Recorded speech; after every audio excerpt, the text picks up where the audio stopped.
और फिर याद करो वो वक्त जब हमने तुम्हारे लिए समुंदर को शक कर दिया और इसमें से तुम्हें लेकर चले, बस तुम्हें बचा लिया और आले फिरौन को हमने गर्क कर दिया, और ये सब कुछ तुम अपनी आंखों से देख रहे थे। बनी इसराइल ने मिस्र से जजीरा नुमाए सीना आने के लिए किसी समुंदर या किसी दरिया को इस तरह अबूर किया कि हजरत मूसा के असा की एक ज़रब से समुंदर फट गया, जैसे कुरान मजीद के अल्फाज में है, बस समुंदर फट गया और हो गया हर हिस्सा जैसे बड़ा पहाड़।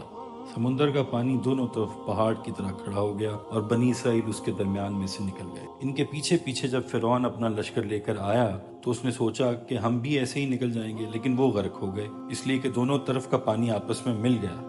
ये एक मौजज़ाना कैफियत थी और तुम्हारी निगाहों के सामने फिरौन के लाओ लश्कर को गर्क कर दिया। बनी इसराइल समुंदर से गुजर चुके थे और दूसरी जानिब खड़े थे। उन्होंने देखा कि इधर से फिरौन और उसका लाओ लश्कर समुंदर में दाखिल हुआ है तो पानी दूसरी तरफ से आकर मिल गया और ये सब गर्क हो गए।